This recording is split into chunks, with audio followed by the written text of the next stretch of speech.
Live from the Washington, D.C. area, it's the Inside Scoop, Emerald Planet. All the ecology news that our viewers want to know.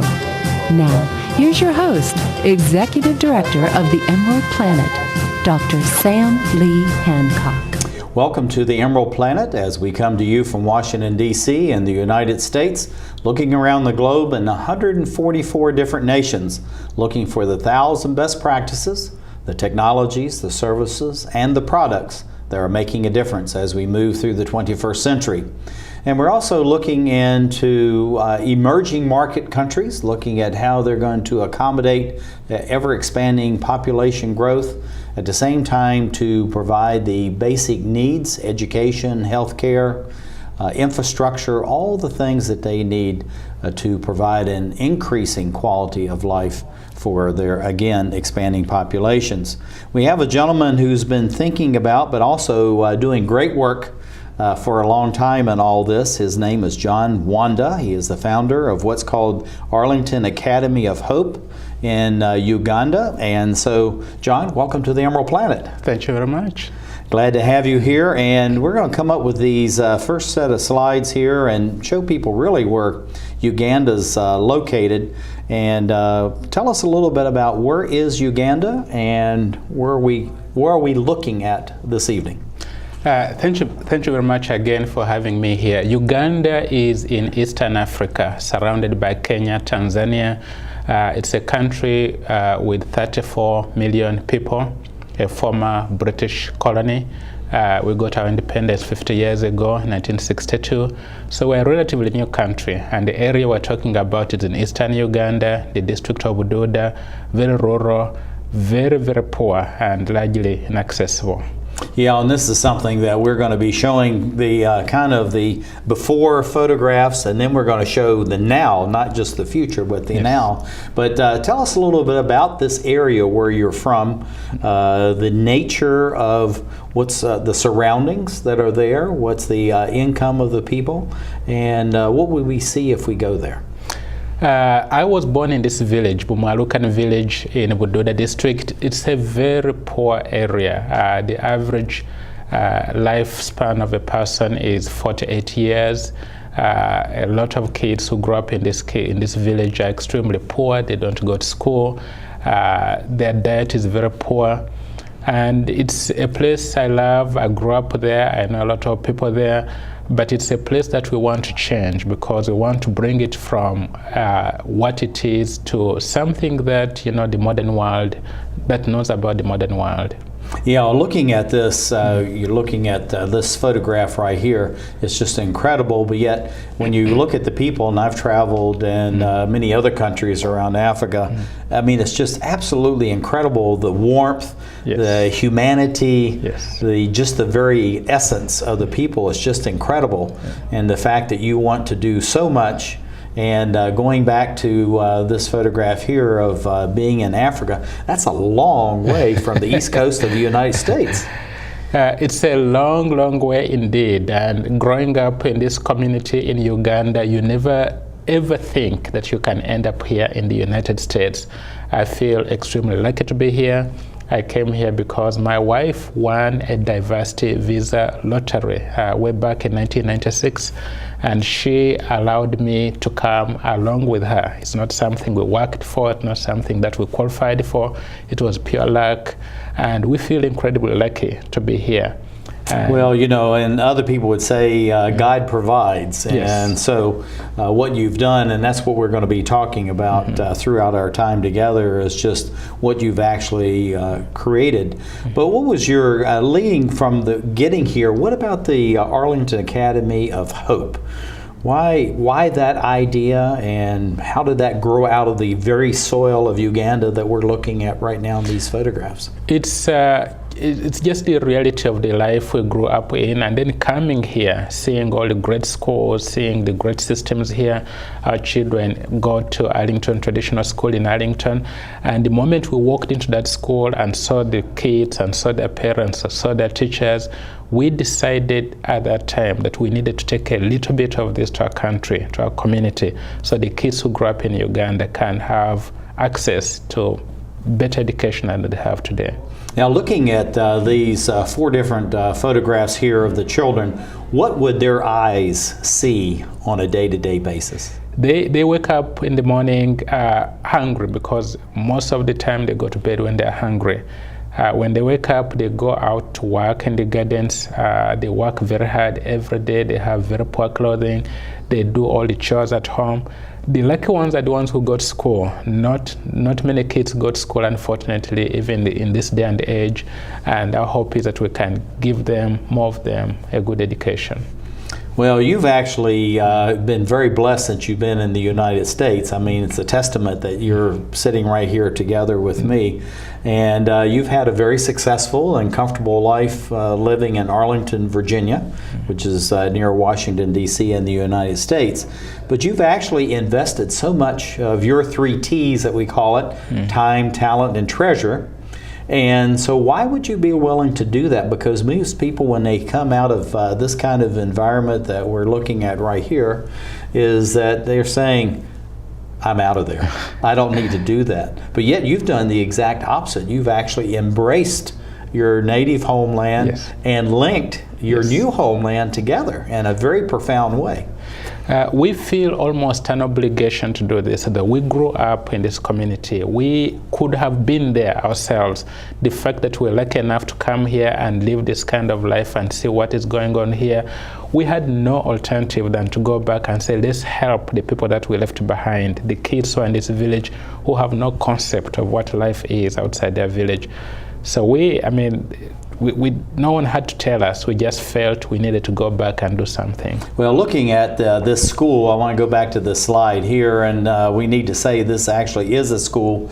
And I think you've shared with me, John, that this is the typical of schools that you would have in different parts of Uganda, correct? Those are the schools that exist in rural villages across Uganda. In the cities, they have better schools, but in the rural villages, schools without windows, made of mud walls. Inside the classrooms, there are no desks or chairs. Most of the time, kids sit on the floor, and they're all dirt floors. No school supplies, no basics at all. The kids who come to the schools, they don't learn anything at all. You're looking at it, how can a nation hope to progress when you have this type of situation where the youth, in a sense, are really learning very little that has applicable skills that they're going to be able to go forward in the future and be able to create something better for their own family and then their extended families as they mature, and also the community. So how can you possibly do that? It's a challenge, and it's not a challenge that we can fix by ourselves, but I think when people see what we're doing, we want to reach out to other people, other communities, that this is possible. It requires our collective effort. Those of us who come from there, those of us who live here, those of us who have seen better. If each one of us do our best and go back and do things like we're going to share today, we can make a difference for these kids and for the country. Looking at this chart, tell us a little bit, John, what it is that we're looking at here, because this is really setting the stage, because Emerald Planet is all about best practices. Yes. We claim to be the good news guys, which we really are.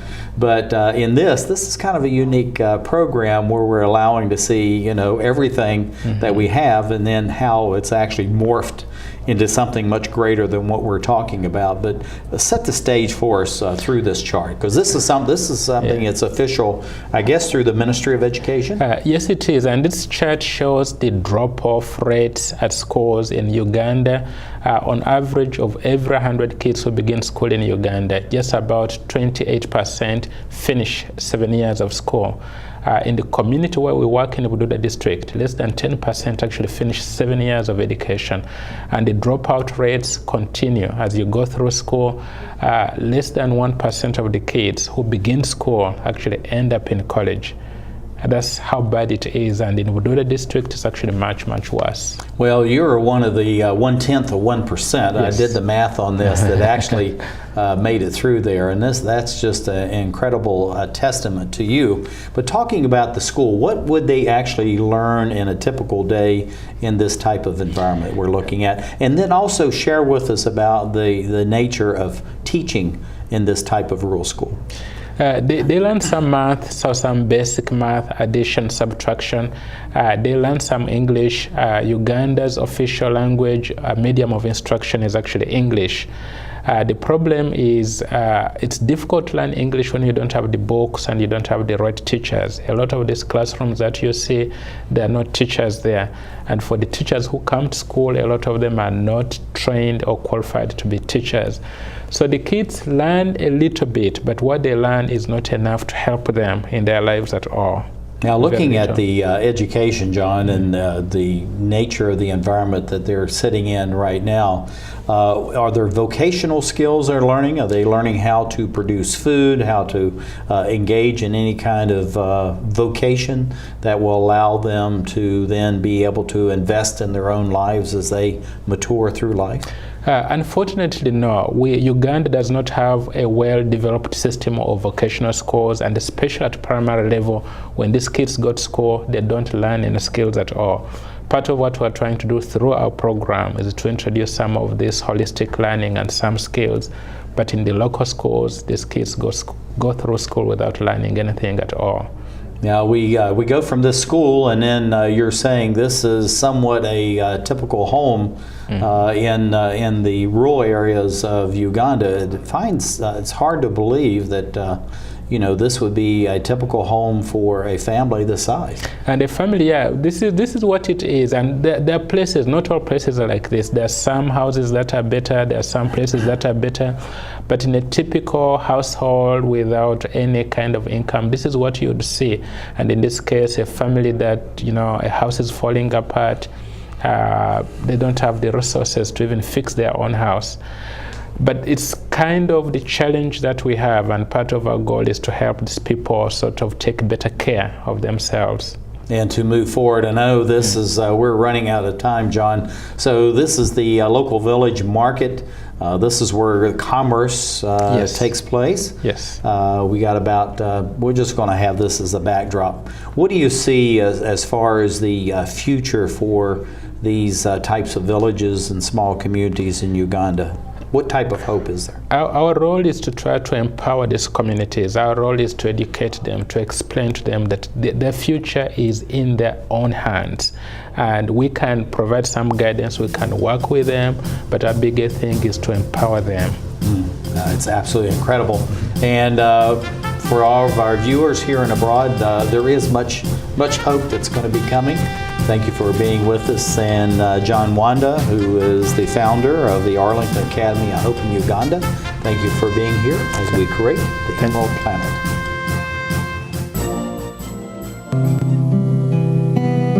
Too many women get hit by their boyfriends and husbands.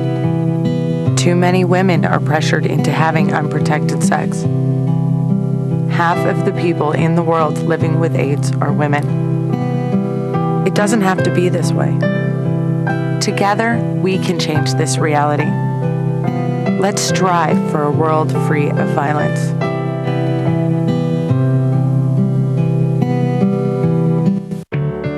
At Volunteers of America, we don't just give kids a way to stay off the streets.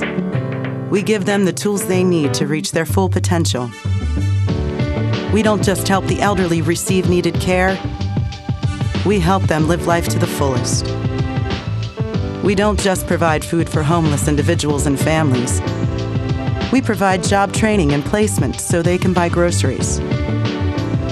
Volunteers of America is a national organization that for over 100 years has provided programs and services that allow people to overcome their challenges to become vital members of their community. At Volunteers of America, we don't just help people, we help people help themselves. Find out how you can support the programs that are working in your community. Contact Volunteers of America today. Call 1-800-899-0089. Drivers face all kinds of distractions. Guys, stop playing. No. 127 consecutive. Before your wireless phone becomes one of them, stop. Drive safely. Keep your phone in easy reach and dial sensibly. In bad weather or traffic, call later and use a hands-free device. Remember, with wireless, safety is your call.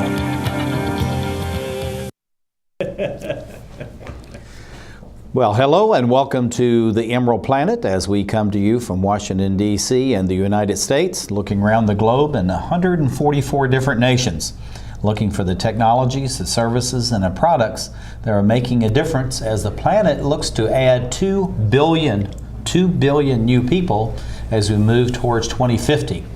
So we're already at over 7 billion, and how we're going to accommodate the additional souls that will be joining us on this planet to provide all the basic needs, the education, healthcare, infrastructure, water, power, all these other things.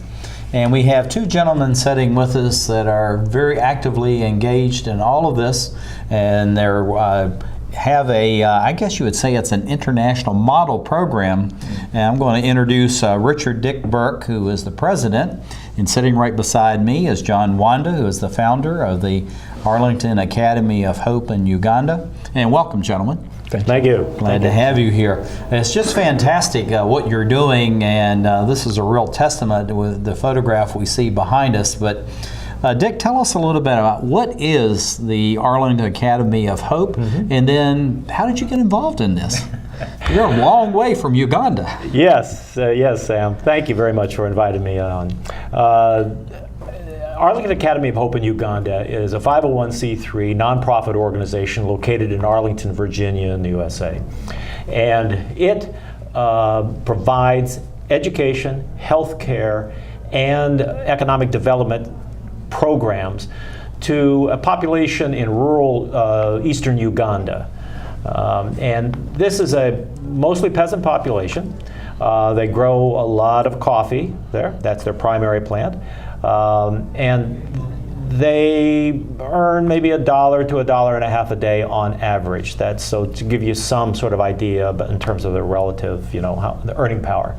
Wonderful people, terribly warm. I got involved basically because I'm a returned Peace Corps volunteer. Well, they say it's just kind of like the Marines. Once you're a Peace Corps volunteer, you're always a Peace Corps volunteer. Very much so. I had a warm spot in my heart. I was in there in 1969 and 1970. I was a health volunteer trying to eradicate trachoma, which is a contagious eye disease. And I wasn't too far away from where the school is now. It's about 30 miles away in a different, slightly different section. But the people were extremely warm and wonderful to the entire time that I was there. In fact, I got married there. My wife came from the United States, and we got married in the local community. Oh, that's an incredible story, and that means you really do have a warm spot in your heart for this whole area. Very much so. I was reading in the Washington Post about 2006 maybe, about that. About this fellow named John Wanda and this fantastic thing that he was doing in Uganda, and it really warmed a part of my heart very much, and I shared that with my wife Carol, and so I called John up, and John's wife Joyce, and he put on a Uganda spread that brought back all kinds of memories for us, and we were hooked. So that was it. I've been in 13 different countries of Africa, and I've enjoyed every one of the countries, and the hospitality is absolutely just incredible. So I'm looking forward to actually going over to your community and visiting your school, and John and I talked about that. But looking at AAH, this is the Arlington Academy of Hope, what really motivates you, what motivates the nonprofit organization, and being, so far away from the community, how are you able to actually bring these linkages between the community and the United States, and now you're spreading actually around the globe? Our motivation is the children of Uganda. I grew up in Uganda in this rural area. I know the kids, I know their needs, I know their potential though. I know that if we give them a good education, these kids can thrive and do a whole lot better. So our motivation is to help as many of these kids as we can, give them a quality education that can change their lives. And we're so blessed to have so many partners and friends here, Dick and other friends who work with us to make this to make this program possible. I'm going to follow on to that question. Looking at the uniforms we have here in the facilities right now, one of the things when you have this national education program based on the old British system of national exams and tracking, uniforms and having your books, all the proper things that you would have back in the United Kingdom is very important. So how is it through AAH that you're able to provide all these basic necessities so that they really can then start learning? These kids need the uniforms because if they don't, a lot of them don't have clothes to wear to come to school. And we're able to provide the uniforms, the food for them when they come to school through the funds we raise through our child sponsorship programs. This is a basic for them. We provide school supplies, we provide food for them when they come to school, we provide for them good teachers, we provide a good reading environment, mostly through the partnerships we have formed here with schools in Arlington, with schools across the U.S., with donors and communities here that help us to make these things possible. I tell you, it's really exciting what you're doing. Dick, how different is Uganda today when you were back there in 1969? And, that was a different world at that time, but how different would this area of Uganda be from those days? Well, in a couple ways. One is most of the homes at that time were mud and wattle, round, grass thatched roof. Today you'll find that they are mostly made from bricks. They're mud bricks, but they're bricks, and they have tin roofs. So that's a real step up because there used to be lots of fires in the rural areas at that time. When I was there, it was pretty rare. I was way out in the bush as well. But it was pretty rare to find people who spoke English. Now you go to Uganda and you'll find someone in these communities who will speak some English. Usually the kids are well enough so you can get along just fine using English. It's good to know the local language if you can, or to know certainly greetings and words and other kinds of things like that. But that's a lot of it. Those were two of the big changes that I saw. But you understand that this country, I was there only 5 years after they got their independence. So the post and communications was still being run mostly by the Ugandans, but with a lot of help from UK people. The schools were, an awful lot of them were top-notch, and they had a lot of expatriates, both Americans as Brits as well there. And they went through two terrible episodes. One was, of course, many people know about Idi Amin, and that was devastating for the whole country. Not so much this area, but for the whole country. And then the AIDS, terrible. This was one of the epicenters for that. So they're really coming out of that now, and they have a lot of potential. I think over 50% of the population is under the age of 15. So it's a very, very young country. Incredible. So they have great potential. Right. John, tell us a little bit about this chart. I know that going back to what we see, I'm going to go back and refresh the memory of what we're looking at in these nice buildings and very hospitable teaching. And you've made giant strides as far as what is going on with the educational level, and a number of people actually even being able to go on to university. Yeah, this chart I think shows the impact of what we have had in Uganda in a very short time. It shows how kids perform at primary level before they can go to secondary. Across the country, just 7% of the kids pass in the topmost division. You have to pass in Division 1 or Division 2 to go to a good secondary school. In Bududa district where we work, just 2% of the kids pass in that division. In our school, 71% passed in first division last year. And then going to the secondary level, again, looking at this chart, 29%. I mean, these are incredible numbers that you have. Yes, 100% of all our kids actually go on to secondary school, and we sponsor them and give them scholarships to do that. Oh, that's absolutely incredible. And this is looking at the school uniforms and the facilities being creating there. But Dick, this is a special milestone looking at this photograph that we have right here. And I know that everyone involved with AAH are very proud of this. Who are these young people, and what do they portend for the future? Well, they portend very, very much. These are what we call our pioneers. Thank you, John. Our pioneers, really. Once we got we tried to demonstrate several things. First of all, can we give a good solid education, and can the kids perform compared with their counterparts in the other parts of the country, particularly in the capital cities? Answer is yes. We've demonstrated that and you saw those from the statistics before. Secondly was, can they perform well in secondary school? And in all of the secondary schools where our kids are, they're performing very, very, very well. And finally come around and say, well, how about when they leave secondary school? What's going to happen to them then? Can they compete?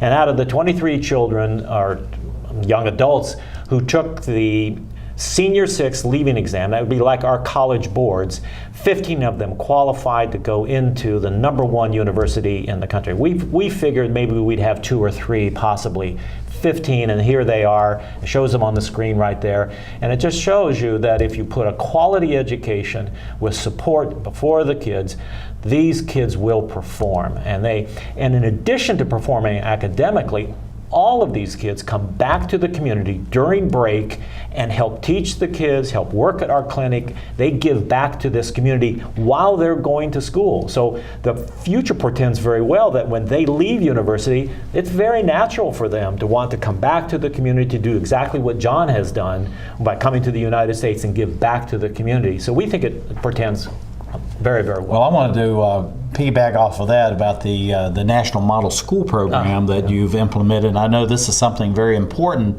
but because the success of AH School and now becoming schools is that the national ministry has looked at what you're doing, and now you're spreading out this National Model Program to other schools. Well, we've demonstrated that we certainly can provide a quality education in a school that we run. The real question then became, well, can you replicate that? And the point is that it takes a lot of money to build a school, bring all the teachers in, etc. So we said, how about if we could take the existing government-run schools and simply add on to them, incremental? What are those elements that could be added onto that to build upon that base to get the same results that we have been getting in our own school? And so we took a look and boiled down our model into saying competent teachers. We needed to have a girls program to help the girls, a lunch program, an extended day. These are the Parent Teachers Association, all of these things. So when we go into a school, and we've gone into 2 schools, this is what we've been doing. And in the first school that we went through, a full year, they showed a 70% increase in their primary leaving exam scores at the end of the first year. That is absolutely incredible. John, we only have a few seconds left. What do you see for the future of your program? We want to do what Dick just said. We want to spread out through Uganda. We want to go work with the public schools. We want to make a difference across Uganda. Well, that's absolutely fantastic. And Richard Dick Burk, the president, and John Wanda, the founder of Arlington Academy of Hope in Uganda, thank you for being with us and sharing about this fantastic program in Uganda as we create the Emerald Planet. Around the world, 1 out of every 3 women will be beaten or otherwise abused in their lifetime, often by a family member or loved one. A future free from violence. It's all she's ever wished for.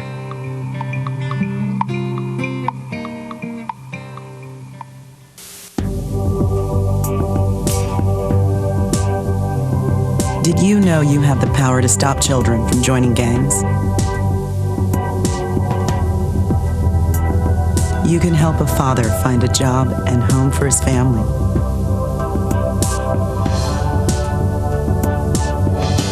You can assist a woman who can't afford the medicine she needs to live and the home she can't live without.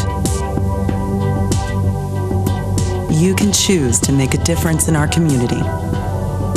Support Volunteers of America, and you can help improve the lives of nearly 2 million Americans each year with programs and services that help individuals and families overcome their challenges to become as independent as possible. Support the programs that are working in our community.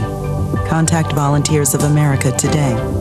Call 1-800-899-0089. For some folks, saving for the future is easy, but for you, it might take a little more effort. Saving for your future is your responsibility, and there's a lot to save for.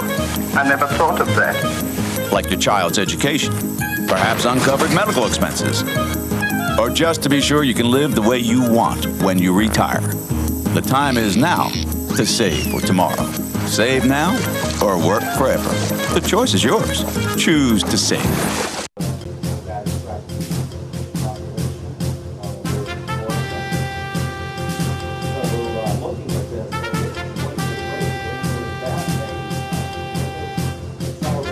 We're back to the Inside Scoop Emerald Planet. Here again, your host, Dr. Sam. Hello and welcome to Emerald Planet as we come to you from Washington, D.C. in the United States as we look around the globe for those 1,000 best practices, technologies, processes, services, and also the people that are making a difference as we move towards 2050 through the 21st century. And many of the countries in developing areas of Asia, Latin America, and Africa have almost half of their population, many of them under 15 to 18 years of age. And so how are we going to be able to take care of them as they mature into adulthood, to have opportunities for jobs, health care, and the basic infrastructure is going to provide them water, sanitation, power, all these things that are critically important in areas that have been very poor for a very long time. I have sitting beside me a highly respected and well-known educator, Holly Hawthorne. She is the Vice President of the Arlington Academy of Hope in Uganda. And Holly, welcome to the Emerald Planet. Thank you. It's a pleasure to be here. Well, as a well-recognized educator for a number of years, you've been involved in the school systems here in the United States, but yet you are involved and you're donating so much of your time and even finances to helping in a country that's a long way from here in Eastern Africa called Uganda. So why would an educator want to be involved with education in such a different country? Well, we're so lucky to live here in the United States, and our kids have so much, and our schools are so great. So when I met John Wanda, who is the founder of the Arlington Academy of Hope, in 1999, when his youngest son started kindergarten, a couple of years later, he was telling me about a school that he wanted to open in his home village, Bumalikani, in Eastern Africa. And he was asking me if, at the end of the school year, if the students could give their pencils that they had used that, you know, the American children are just going to be throwing in the trash can. And I said, well, of course. And he was talking about how the children in Uganda don't have pencils and that these would make such a big difference. So I said, oh my gosh, certainly we can do a whole lot more than that. Here I am, the principal of an elementary school in Arlington, Virginia, and I discussed this with our PTA, and John was very involved in the PTA as well, and we started talking with our students, and we just really jumped on board and said, you know, we really have a responsibility here to help children that aren't as fortunate as we are. Well, I was going to ask the next question about how your school really supports AH in Uganda, and I know you're doing the things that, you know, some of the pencils and the paper and other kinds of things, but how are the parents and other children maybe indirectly involved with what you're doing with AH? Mm-hmm. Well, one of our third grade teachers, when she retired, she went over to Uganda in 2004, right after the school was built, and she came back with such enthusiasm. It was just unbelievable, and spoke with me and spoke with our parents and spoke with our children and showed slides of these students that really had no hope or opportunity, and we said we want to become their sister school. So we decided the name of our school, Arlington Traditional School, and this is the Arlington Academy of Hope, that it was a real natural to become a sister school with them. So we decided that we wanted to not only collect school supplies, but we really wanted to get our children involved as well. So we started a child sponsorship program, and in just a year's time, about 100 parents and teachers at Arlington Traditional School had sponsored a child at the Arlington Academy of Hope. So we get to write letters back and forth 3 times a year, and it's a wonderful time when the kids here in the United States receive those letters, and they can talk about what's happening in Uganda. And I had the pleasure of going over to Uganda in the summer of 2005 and the summer of 2006 to see it firsthand for myself. And it was a life-changing experience for me. Well, we're looking at this photograph here, and it seems almost like an idyllic setting where the students are there having their flag-raising ceremony, and this is something that goes on in every school of Uganda. So how has this helped to internationalize? I know that you're doing the sponsorships, and I'm sure the children were very excited. They go back and they talk to their parents and caregivers and maybe even their grandparents to get involved in doing this.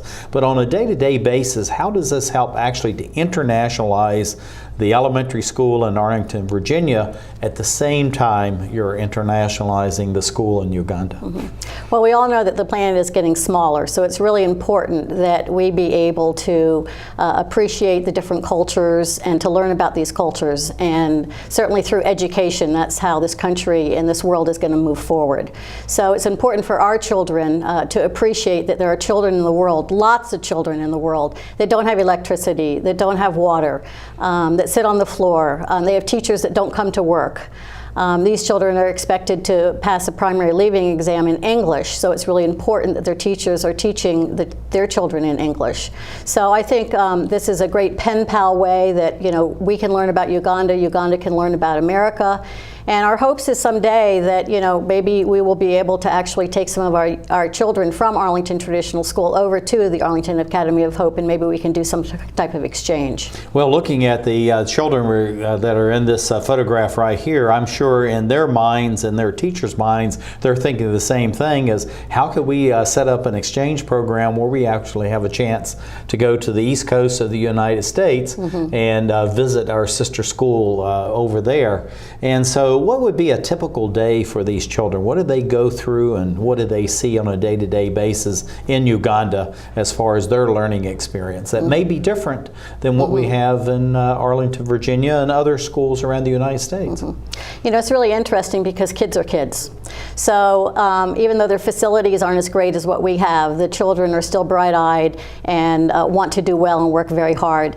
They start off the day with a school assembly, which is very interesting because we also have a school assembly every week. They have twice a week. And these children run to school, miles they run to school. They get there very early, they're very enthusiastic, and then they go into their classrooms.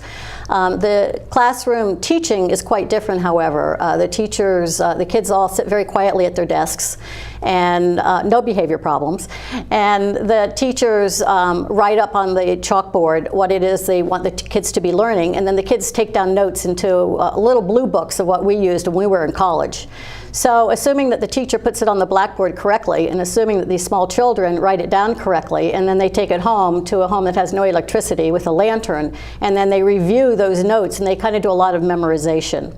So one thing that we've been trying to do is to work with these teachers and to talk to them about the importance of being more interactive with their children and letting them work into smaller groups. And we've been trying to model that. And we've been sending teachers over there, and several teachers from Arlington Traditional School have been over there and trying to model that. Well, this we love to learn. I think this is, I've been in 13 countries in Africa across the continent, and this is something everywhere you go, no matter what the socioeconomic background, how rich, poor, or in between they all want to learn. They want to have materials that they can read. So these students that we have here, I know that having the school lunch is important, but how do you encourage reading or get the materials to them so they have things that they actually can read? Well, we all know the importance that you have to learn to read so you can read to learn. So early on, we decided that they didn't have a library and they didn't have books, and they really don't teach children to read in Uganda. There's not a lot of leisure time in Uganda. People are working very hard.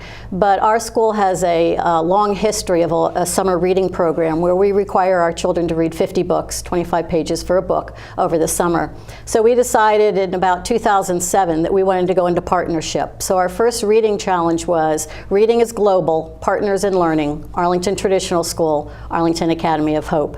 So we decided decided that we were going to ask the children in Uganda to read with our kids here in the United States for 3 months, and we wanted them to read 50 books. But that, of course, would be impossible because they didn't have any books. So we donated books. We carried them over in our suitcases.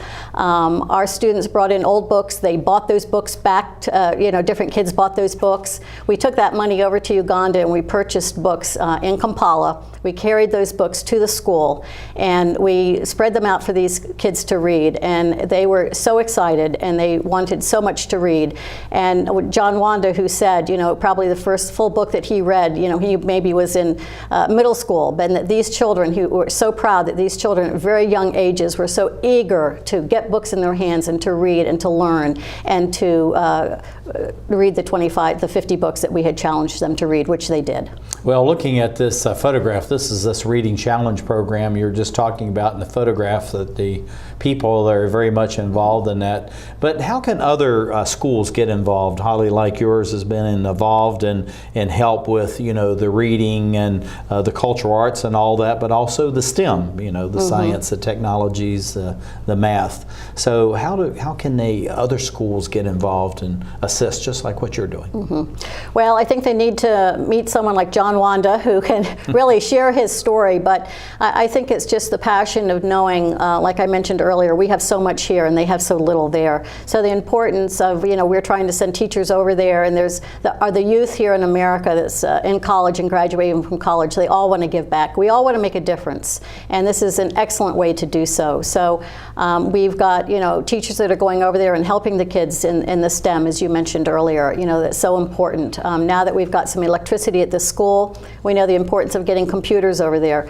The school has started a little science fair, like we do here in the United States. Some of our American teachers were over there working with some of the teachers at the Arlington Academy of Hope. Their science fair is very different, very hands-on. They invited their parents, they invited community members, just like we do here. It's incredible. Yeah, so I think just, spreading the word and encouraging and moving them in the right direction. Well, we're about running out of time, but I know that you and your mom were very involved in the farm school and garden they have there.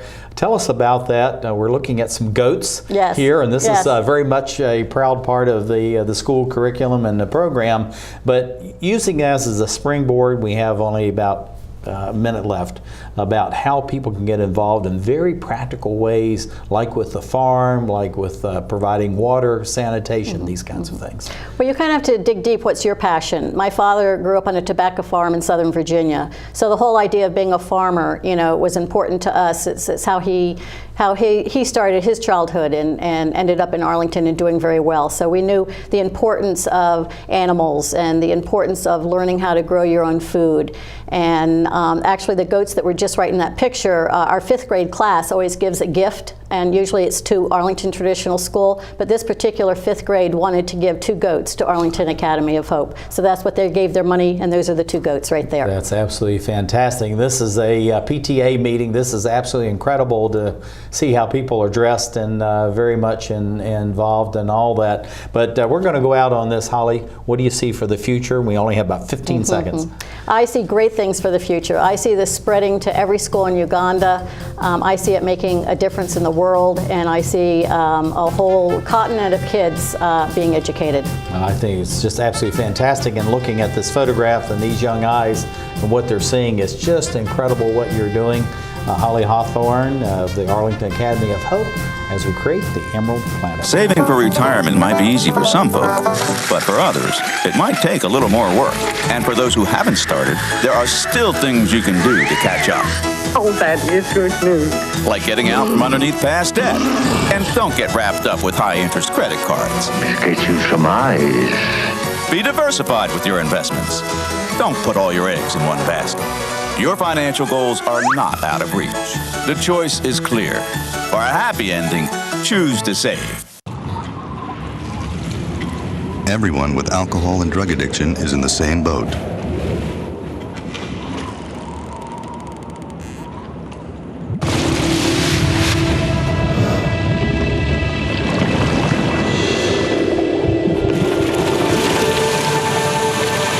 With treatment, you can find solid ground. For drug and alcohol information and treatment referral for you or someone you know, call 1-800-662-HELP.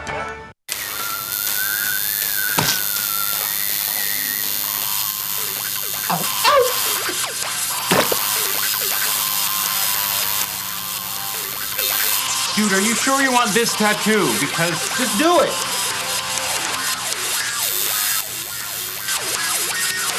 Some mistakes in life are permanent. Like hearing loss. To learn how to protect your hearing, visit asha.org. You've probably heard about heart disease, but did you know that it's the #1 killer of women nationwide? Heart disease claims more lives each year than breast cancer, lung cancer, or strokes combined. But there are steps you can take to protect yourself against it. For more information on how you can prevent heart disease, contact your local American Heart Association or visit their website at www.americanheart.org. Osama bin Laden calls getting nuclear weapons a religious duty. Today, materials that can be used to make nuclear weapons are stored in more than 40 countries. Sometimes. Well, welcome to the Emerald Planet as we come to you from Washington, D.C. in the United States, looking around the globe for 1,000 best practices, the technologies, the services, and the products that are making a difference as we move through the 21st century. And I'm Dr. Sam Hancock, the President, Executive Director of the Emerald Planet, and we come to you weekly for the Emerald Planet itself, which is dedicated to working with various nations on the best practices, and also the Emerald Planet TV that we simulcast around the United States and all countries and territories abroad. And I have someone sitting beside me that's Dean Scribner, who is the Secretary of the Arlington Academy of Hope in Uganda. And Dean, welcome to the Emerald Planet TV. Thank you, great to be here. And we're going to get into all the technical things that you've been doing at the Arlington Academy of Hope, but tell us a little bit about what is AAH? Arlington Academy of Hope is a model school founded by John and Joyce Wanda with the support of citizens groups and individuals in Arlington County, Virginia, although we have a much broader donor base and a big, large volunteer group that go to Uganda every year. Well, I know through the New Ventures Committee you're doing many different things over there, and it's quite impressive. And we're just going to kind of march through these various technical things, and also the micro lending program and other things to help women create their own business enterprise. But tell us a little bit about the water situation that you have in rural Uganda, and what are people faced with on a day-to-day basis just trying to have a drink of water? Well, it's very interesting with the water in Uganda. Although they have a lot of rain, they don't have a lot of clean water. And in the village where the school is, most of the families, and particularly the young children, carry jerry cans down to the small river at the base of the mountains and carry the water back basically up pretty steep slopes in this mountainous region. And they don't boil it, they drink the water. There's problems with, obviously, with disease and parasites, but they've developed some level of immunity to it, but it's a very sad situation. So one of the things we wanted to do at the school was drill a borehole so we could get clean water. Well, I think it's just fantastic looking at this. What is actually involved in drilling a borehole like you have right here, and what can we actually, as a technology transfer and training, can we do to build the knowledge base within the community so that they can actually start doing this on their own? Well, one of the biggest problems we had with the borehole was getting that heavy piece of equipment, like you see in the slide, to actually get it up the slopes and get it through some fairly impassable roads and over a couple of very rickety bridges. And that proved to be quite a challenge.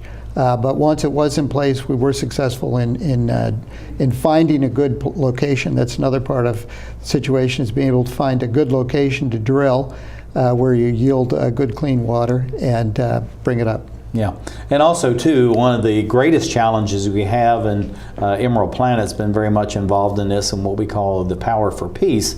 But actually, there is no grid in many of these areas in Uganda and numerous other countries around the globe. So bringing in solar power, just as we're looking here, these panels on the school roof, what is involved in doing something like that, and how does that actually change literally the whole community by having access to electric power? Well, one of the things that was important about the grid for the solar power for the school was that in order to run a modern school, we're relying on computers, telecommunications, because in order to keep the standards up at the school, there's a lot of communication back and forth, as you may know with any advanced modern teaching program.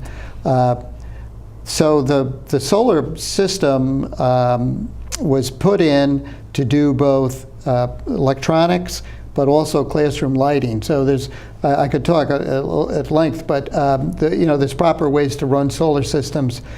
We do have, we do have a small diesel generator, but as you can imagine, it's extremely expensive to operate. So we have tried to set this up so it can run as a hybrid system. Yeah, the whole thing is with diesel generators, that really in many cases is the grid in many developing nations. I would point out, Sam, though, that the grid, there are some grid connections, but in Uganda and probably in a lot of places in Africa, the duty cycle on the grid is unbelievably low.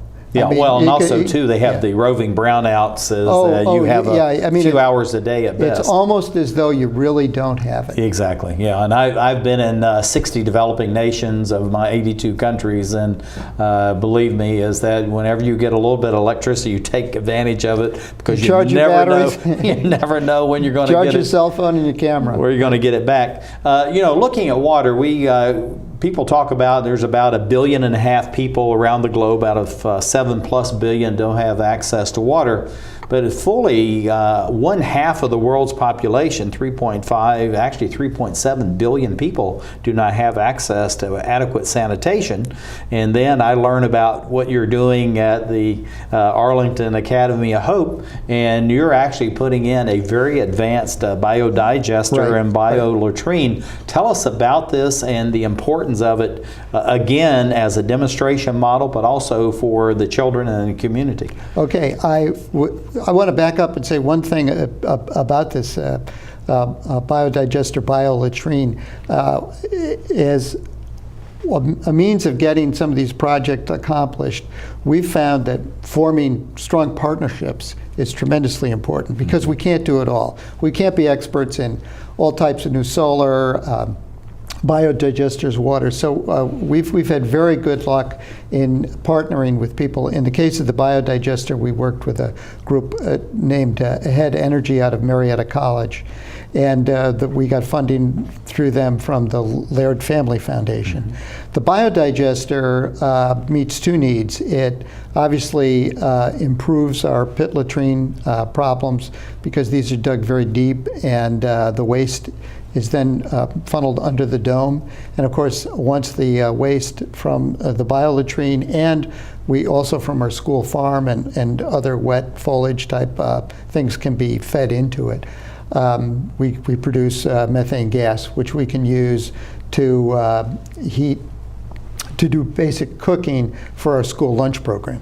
So it's a very synergistic arrangement. Well, also too is that both the animal and the human waste then, as it's clean, I take it takes about 3 or 4 months to get rid of all the pathogens, and then this can actually go out onto the soil and be used as nutrients to grow the crops and also to produce vegetables for not only the school but possibly long term even for sale within the local market. Yeah, I think for the near term, we plan to use it only for crops where we would feed animals. But you're right; it could be for all types of farming. Well, you have a farm. We do. We have a school farm. It's a big deal, and when you look at this, it's very important. So tell us about the importance of the farm, not only for the production of food, but also to train future generations as far as to feed themselves, but also to develop cash crops. Right. Well, the farm, probably one of the biggest factors in having a successful school farm that we've found is to get a good farm manager. And there are people in places like Uganda who have finished at least some type of technical school. And so we've changed a couple of managers, but the managers have done a great job in identifying what types of crops should be grown. As you mentioned, there's crops that are for sustainable farming for the families, and then cash crops because people need money. So there's obviously some controversy about how much one should lean in favor of one type of farming or another, but we leave that up to the community to decide. We also, I might add, one of the big problems or one of the catastrophic problems in this area of Uganda is landslides. And it's partly due to deforestation. So I think in the the bottom left of that slide, you see the children working on planting seedlings, which are then going to be used to reforest. And of course, so we can use the food for the school lunch program, and we can also use some of the proceeds from sale of the foods to reduce the price of or reduce the school fees at the school, again, making it more sustainable. Yeah, when looking at this too, and the children being very much involved in actually growing the food that's used within the school, but at the same time, they're learning very useful skills that can go throughout their life. And I know in many of these countries, many of the youth do not want to be involved in any kind of agriculture. It's looked upon as, people want to be in offices and doing all that. But as the world moves this way, and you have some of the very large rooftop farms in downtown Manhattan and New York City, all of a sudden it's becoming very chic for people to have their own home gardens and to be involved in some type of agriculture. So that's a very good thing. One of the things that you've done, though, and I've been very impressed with reading about your program, is reaching out to women and creating these micro enterprises and really establishing a very deep breed of entrepreneurship among the females in the community. Why focus that way? Well, again, let me say that part of the success of this program goes back to another good partnership that we formed. We're working with the Women's Microfinance Institute. They actually parallel us very well. The president, Robin Neidert, lives in nearby Bethesda, Maryland, close to Arlington, and she had started a microloan program near Mbali, which is near where our school is. And together we have worked with her. She's done several thousand loans more, probably quite a few loans above. Maybe I think her latest number is 6,000. We're up to 200 loans, but we hope to grow exponentially. And the microloan program that WMI focuses on is aimed at women. And the women tend to be the suppliers for the family in terms of food, resources, and paying school fees. So it really worked out quite well with us. Well, we've just absolutely run out of time. We have about 12 seconds. 12 seconds. What do you see for the future? I think that working with schools like our AAH Model School in Africa is a great thing. It's very satisfying. I encourage people to get involved. Well, fantastic. And we're going to let all the credits run here. And thank you for being with us. My pleasure. This is really a fantastic thing that you're doing. And to include all these various best practices at one location, as far as the borehole and the sanitation system and the microloans, the solar energy farm, the solar. I mean, it's just absolutely incredible what you're doing. And